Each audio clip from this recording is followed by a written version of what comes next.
In the news tonight, some tweaking could be in the works for the safe zones introduced just yesterday. Visitors already arriving in their numbers at the airport.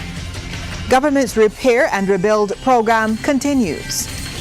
And in sports, England and New Zealand set for the first T20 World Cup semi-final. Broadcasting from our studios in the Pine St. Michael, this is CBC NewsNight, starting now.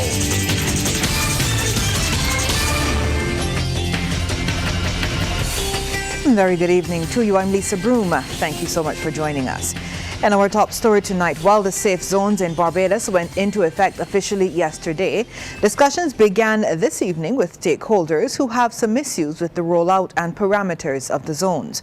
Members of the media quizzed Minister of Health and Wellness, Lieutenant Colonel Jeffrey Bostic, and Chief Medical Officer Dr. Kenneth George, following a donation from the Pan American Health Organization.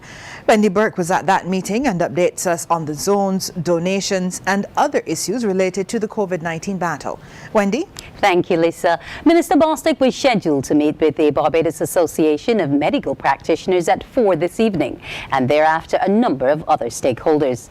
He suggested there may be changes to the way safe zones operate after the consultations.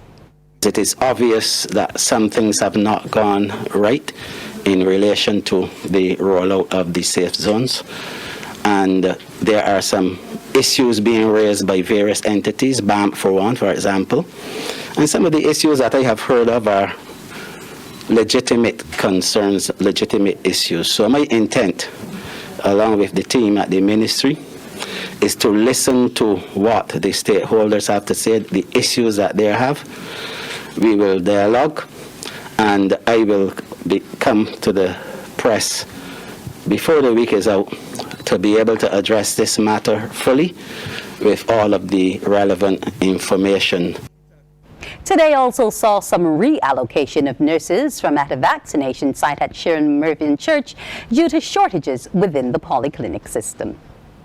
We've had a few issues at one or two polyclinics. One I know of for certain, and the polyclinics had to withdraw the nurses from the vaccination site because we still have to provide the other healthcare services for the public.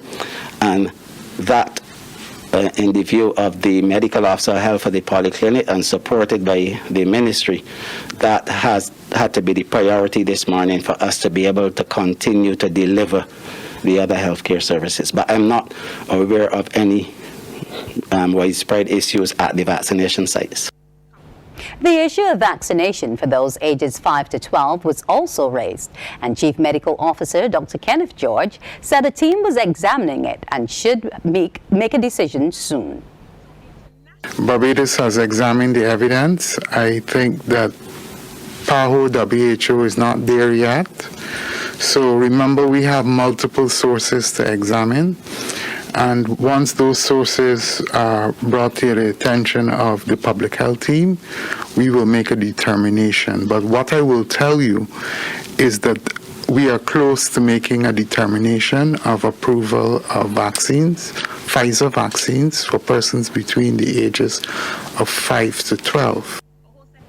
Dr. George also indicated that they have removed the limitations they had imposed on who could get the Johnson & Johnson vaccines. I can announce today that Johnson & Johnson, we had a small set of Johnson & Johnson, and we have made a determination that those vaccines can be given to the general public. Initially, we had said those vaccines should be limited to shut-ins and persons, but the uptake, we did get some, but we believe that instead of holding those vaccines are only as good as if they are in the arms of individuals. So I'm happy to announce that there's another. And the good thing about Johnson & Johnson, as you know, is that the manufacturers recommend that it's a single-dose vaccine. Now, Lisa, the health officials were speaking this morning as tons of equipment and supplies were handed over by PAHO WHO for use at the various medical sites involved in the COVID-19 fight. Minister Bostic was thankful for the donation and other assistance rendered. We really appreciate the contributions, whether technical support or material support that comes from PAHO. I would like to particularly thank you, since we last met, for allowing Dr. Lionel Gresh, the virologist, to come to us and spend some time at the lab, training some additional staff and helping us to organize better at the lab. And as a result of that, we've been able to handle the situation that confronts us at this point in time in relation to testing. In handing over the supplies, Dr. Yetadis Gebre, the Barbados and Eastern Caribbean representative for PAHO WHO, said 7.2 billion doses of vaccines have been given the world over, and they expect an acceleration of COVAX vaccines in the coming weeks to continue to scale up operations in all groups, especially the vulnerable. He added that technical cooperation would also continue to support all relevant aspects to guarantee successful vaccination and other areas in the COVID battle. Communication strategy, training of healthcare workers, adopting new strategies to facilitate the access of the population and cold chain supply. We are also supporting countries to overcome supply problems with syringes and dilutants. That means we must make investment in immunization capacity and staffing top priority. Our investment today will pave the way for a strong recovery after the pandemic. Well, it's back over to you now, Lisa. Thank you very much for that report, Wendy. A third COVID-19 death was recorded for Sunday, November 7th, taking the national toll to 183. The 90-year-old Barbadian woman died while at the Blackman and Gollop Isolation Facility. She was unvaccinated. Minister of Health and Wellness Lieutenant Colonel Jeffrey Bostic has extended condolences to her loved ones. Reports of a bus crawl have caught the attention of health and law enforcement officials who've launched an investigation. The probe by the COVID-19 Monitoring Unit and the Royal Barbados Police Force comes after photos and video clips surfaced on social media showing a number of people listening and dancing to music and consuming what appears to be alcohol while on a local tour bus. The current emergency management directive states that no person shall host or attend a bus or vehicular excursion. Head of the monitoring unit, Ronald Chapman, says the unit did not receive an application for a vehicular excursion, nor did it give permission for such an event to take place. He says appropriate action will be taken once the unit and the police conclude their investigation. Barbados has recorded 411 new COVID-19 positive cases. This is according to the Best dos Santos Public Health Laboratory after conducting 2,255 tests on November 8th. These new cases include 185 males and 226 females. Of this number, 98 people were under the age of 18 and 313 were 18 years and older. There were 896 people in isolation facilities and 6,661 in home isolation. As it relates to vaccinations now, the total number of people vaccinated with at least one dose under the national program is 150,639. A total of 130,367 people have received their second doses and are fully vaccinated. In other news now, Barbados Prime Minister Mia Motley has told the global community there's need for a loss and damage fund for countries on the front line of the climate crisis. Ms. Motley, who is back in Barbados, continues to engage in critical COP26 discussions. She took part in a UK presidency event, Loss and Damage, which is part of the ongoing COP26 Climate Summit.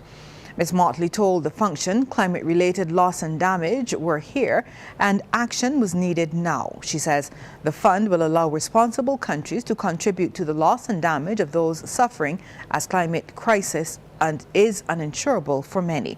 She emphasized the importance of natural disaster clauses, describing them as the instrument of our times. As the winter season begins, tourists have begun to arrive in their numbers. Our Crystal Hoyt was at the Grantley Adams International Airport and she filed this report. The Grant Adams International Airport Arrivals Hall is a hive of activity as flights from Barbados' major source markets as well as some seasonal flights arrived on island with relaxed protocols resulting in the removal of testing and quarantining for vaccinated travelers. Visitors told CBC News they were keen to book for the winter season. We're from the United States up in Rhode Island, and back November of last year we both had COVID, and in the middle of COVID we decided that we needed something to look forward to and we needed to escape. Any concerns about COVID-19? No, I'm not concerned. Because we had COVID, we're vaccinated. I'm tested weekly because I'm in healthcare, so I feel pretty confident. Fully vaccinated and happy to be so. Decided to come to the Caribbean because of after nearly 2 years of shutdown. It's nice to get somewhere where there's some nice sun. And Barbados is a happy type of place, so an ideal place to come. I got all 3 shots. Yes, I got the booster also. So I'm not worried. You just play it safe, keep your hands clean, stay healthy. As the tourism industry rebounds, government is projecting a strong winter season. Crystal Hoyt, CBC News. Government continues to make progress with its repairing and rebuilding thrust in the wake of the freak storm and Hurricane Elsa. Housing Minister Dr. William Duguid provided an update today as he visited 2 sites in St. James. And as we hear from our Rianne Phillips, at least one homeowner is understandably pleased with the works. I am thankful and I'm grateful for the government to come in. I was in the jungle and they did nothing coming out. So I would say thanks to the government and all who had a hand in putting this here back here. That's 81-year-old Camiston Bishop of Orange Hill Development St. James, whose house was destroyed by Hurricane Elsa in July, thanking officials who visited his home this morning. His new 2-bedroom house is almost completed. He shared his testimony of praying to get out of his former situation. If I can't see my God, but I know He's put a light to my path. And wherever I go and I ask, pray to God, it is grant me my heart desire. With the hurricane now, I work in Canada for, but I was glad. I can't work no more now that the government. This is why I said I am grateful. I can't express it enough. And I hope that the government continue to hold the head above the water and do the things that they think that is worthwhile doing for people. And Housing Minister Dr. William Duguid says teams are making progress at other sites. 16 have already been completed across there, and that's rebuilt and repairs. 108 repairs have been completed, and that's between the freak storm and the hurricane. So far, we've been able to mobilize over 266 repairs all across the country. And in addition to the mobilization of the 266 for repairs, we are also able to do 134 for rebuilds. So a lot of work is being done. It's clearly not as quick as I would like to have it done, but it is certainly a significant start, and we are continuing every single day to continue to get more contractors mobilized, to get more rebuilds done, to get more repairs done. And those projects have been providing jobs for many people. We've been able to employ a number of small contractors, and those contractors then have been able to employ a number of ordinary people from the various communities and so on to get this job done, because without them it was not possible. And I want to certainly thank every single one of them for the effort that they've been pushed, because we don't want this process to continue forever. We are pushing to get persons back in their homes by Christmas, and if not everybody by then, certainly the majority of them, and very, very, very much soon after. The team also stopped at Endeavour number 2 in the same parish to see progress being made at another home. Rianne Phillips, CBC News. Thanks, Rianne. Prominent artist and chronicler of Barbadian life, Jill Walker, has passed away peacefully at home over the weekend. Shane Jones reports. Born Joanna Jill Crockford in England in 1927, from a very early age she wanted to be an artist. After the Second World War, she bought a one-way ticket on a freighter to visit a friend in Guyana, and on her very first day there, she met her future husband, Jimmy Walker. They then moved to Barbados when Jimmy came to the island to work on rebuilding projects after Hurricane Jeanette in 1955. They opened their first Best of Barbados shop in 1975 at the Sandpiper Inn in Holetown. Local handicraft was limited, and the shop encouraged local craft by selling only things made in Barbados. Jill Walker painted tirelessly and sold prints that could be seen everywhere as she showcased slices of Barbadian life that were quickly disappearing. She was also responsible for opening Walker's World. Her daughters continued her legacy by managing the Best of Barbados shops. One of them, Sue True, says her mother, who painted into her 90s, made a huge impact on the lives of many. She often didn't know how much people thought of her work and what she was doing. And later on, I would show her comments and read her letters, and she really took pride in that. So we as a family will miss her terribly because she was a big part of our family, and I know our staff and all our producers that, that have been with us so many years. A lot of our staff as much as 35 years, and they will all miss her. But she did great, and she had a long and happy life. Jill's prints were turned into wearable art and were produced on bags, t-shirts, aprons, and were prized possessions as souvenirs. Paying tribute to her life, Chief Cultural Officer at the National Cultural Foundation, Andrea Wells, says Jill contributed immeasurably to the depiction of traditional life in Barbados. On learning of her passing, the National Cultural Foundation is moved to offer its condolences to her family and friends. We are very much aware of the fact that she has contributed greatly to the sale of art and artisanship of the island via her own practice, but also via offering the opportunity for sales of these works of many other artists through her Best of Barbados shops. She has made a wonderful contribution over the years, and the management and staff of the National Cultural Foundation offers our condolences. Jill Walker was 94. Shane Jones, CBC News.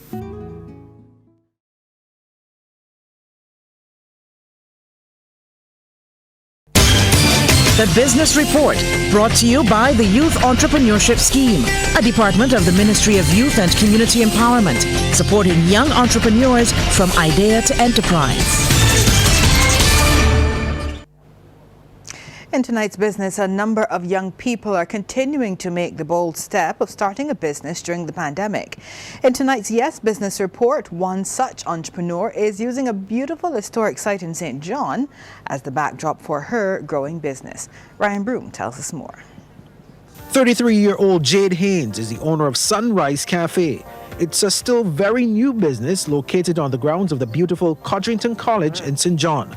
Now, Jade says she has acquired a number of skills in the food preparation industry over the past decade, and she decided to put those skills to the true test by seizing the opportunity to operate a storefront cafe at the historic site back in July. I have been in the industry for about 10 years, so I just decided that I wanted to own my own instead of going out and working for someone else all the time. And she says while she sometimes specializes in sweet treats and pastries, her range of food items is vast and also includes savory selections as well.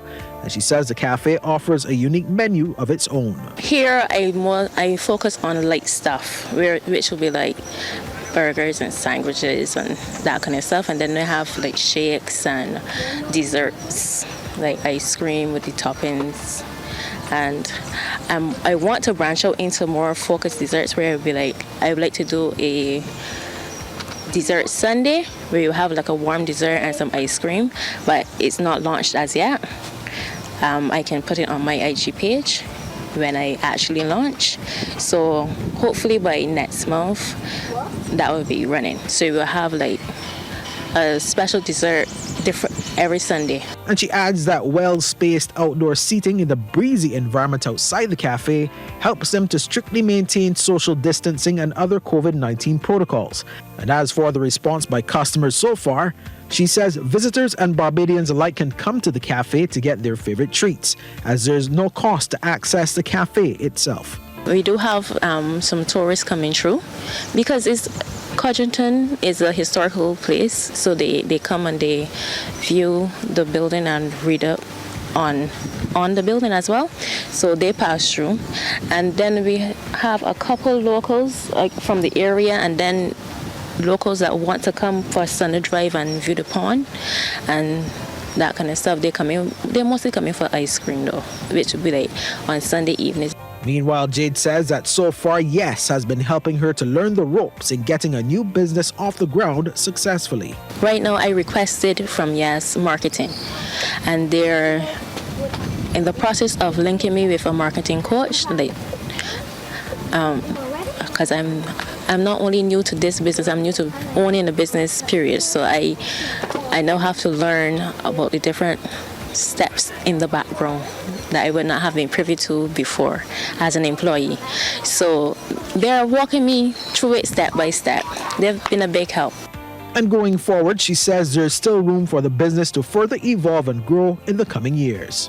I would like to build a name, build a name that will be recognized not only in St. John but throughout Barbados. That's the first thing. And then I would like to also extend the menu and offer a wider range of stuff. And I don't know, I guess it depends on what the feedback from the customers and the clientele, if I would go to a different location or maybe just branch out into a different kind of business. Now, if you'd like to get in contact with the Sunrise Cafe, just give them a call at 284-6824. Check out their Instagram page at 246 Sunrise Cafe, or just pay them a visit at the grounds of Codrington College in St. John. They're open from 12:30 to 5 p.m. on Sundays and Mondays, and then from 8 in the morning to 5 in the evening from Tuesdays to Fridays. Time for the second half in sports. Now we go back over to the sports studio. Mark, over to you. Very good evening again. The administration of the team has to take the final blow for the West Indies' poor performances at the ICC T20 World Cup. This comes from cricket analyst Pedro Agard while hosting the In Swing radio show last evening on 94.7 FM. Agard believes that although the players are the ones on the field, the selectors should be held accountable for getting it wrong, especially based on recent performances leading up to the tournament. We need to have international test cricketers, international first-class batsmen playing our T20 cricket. We need to have our test cricket strong. The way for me to do that is to set a clear standard so there's no insularity with the selection policies. And here's what I'm saying.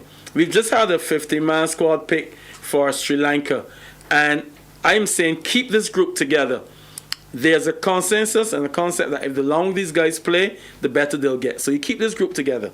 All batsmen for the next 2 years, I'm not going to be hard, all batsmen for the next 2 years who want to qualify for the test team must, at the end of the first class season, average 35 plus. So if at the end of the season we have guys averaging 30 but they've scored 100, no, their name do not come up for selection at all, because as the guy who's going to retire Pearson at 65, 35 is the benchmark to be at, and that's for 2 years. After that, because you've now had 2 years to get your cricket put together, we are going to take that up to average of 40. Here's my reason why, and I'm not going to say this, let's have a reason. First class cricket and test cricket comparatively very far apart. I like to use a ratio of about 3-to-1 with test cricket. For guys averaging 20 first class cricket, 25, he's going to fail at test cricket more times than he's successful. So that for me would be my formula going forward. And that's our news tonight. Remember, you can continue to follow us here on TV8 and get more news on our social media platforms on Instagram and Facebook, as well as our radio stations 947, 100.7 and 98.1 The One. That's news. Good night.